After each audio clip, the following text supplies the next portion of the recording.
আমি আর আনিশা আজকে quiz game খেলবো। হ্যালো গাইস, যে আজকে আমরা এই খুদে দুই প্রতিযোগীকে নিয়ে কুইজ গেম খেলবো।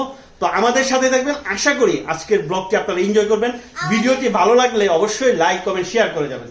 আমাদেরকে গিফট দেওয়া হবে। হ্যাঁ, অবশ্যই তোমরা গিফট পাবে। তোমাদেরকে আমাদের Kurkure orange flavour. Kurkure orange flavour. ঠিক আছে, যে জিতবে তার না, দুইজনের জন্য আমাদের আমাদের খুদে দুই দুইটা প্রতিযোগী, তাহলে দুইজনের জন্যই আমরা কি আনবো? চারটা কুরকুরে অরেঞ্জ ফ্লেভার। আচ্ছা, কুরকুরে অরেঞ্জ ফ্লেভার। ঠিক আছে গাইজ, আপনারা দেখতে থাকুন এবং উপভোগ করতে থাকুন। তো তোমাদের জন্য আজকের কোশ্চেন হচ্ছে, বাংলাদেশের জাতীয় মাছের নাম কি? চিন্তা করো, চিন্তা করে সঠিক উত্তরটা দিবে। তুমি পারবে? বিবাহ এখনো মনে পড়ে না তোমার? আচ্ছা, আমরা প্রথমে আনিশার উত্তরটা নিই। আনিশা বলো তো, জাতীয় মাছের নাম কি? পাঙ্গাস। গাইস, নতুন জাতীয় মাছের নাম পেয়ে গেছি, পাঙ্গাস। ঠিক আছে আনিশা, তুমি যে পাঙ্গাস মাছের কথা বলছো, তোমার তো উত্তর পাঙ্গাস না। না, আমি পারি। তুমি পারো? ঠিক আছে গাইস, দেখি আমাদের বিবামণি কি বলে। দেখি বিবাহ উত্তর দাও তো। রুই মাছ। রুই মাছ।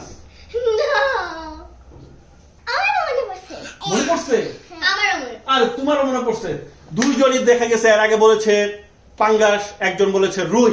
এখন তোমাদেরকে আমি দুইজনকে একসাথে বলতে দিব যে একসাথে তোমরা বলবা যে জাতীয় মাছের নাম কি। বলো। ইলিশ। দুইজনই পেরে গেছে। যাক, তোমরা এই যে কোশ্চেনটা ছিল এটা তো তোমরা দিচ্ছ। তো আমাদের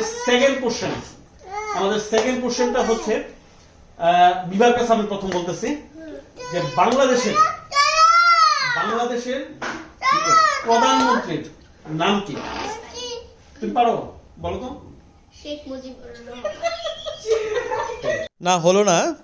বাংলাদেশের রাষ্ট্রপতি হচ্ছে বঙ্গবন্ধু শেখ মুজিবুর রহমান। তো আমি বলেছি প্রধানমন্ত্রী। তো আমি বলতেছি বাংলাদেশের বর্তমান প্রধানমন্ত্রীর নামটা কি? শেখ হাসিনা। গুড, এর জন্য একটা তালি হবে যে আমাদের বাংলাদেশের প্রধানমন্ত্রী, মাননীয় প্রধানমন্ত্রী শেখ হাসিনা, এই নামটা তারা বলতে পেরেছে। আচ্ছা ঠিক আছে, আজকে তোমরা ইটা পাওনা থাকলা। তোমরা কিনা খাবে বলছিলাম? এখন যেহেতু রাত, এখন আমরা দিতে পারতেছি না, এটা আমরা অন্য এক সময় দিব। কবিতা বলতে বলতে আসলে আজকে বিদায় নিব। হ্যাঁ ঠিক আছে আনিশা, তো আজকে আমরা একটা কবিতা বলবে এবং এই কবিতা শুনতে শুনতে আমরা বাড়ি যাব।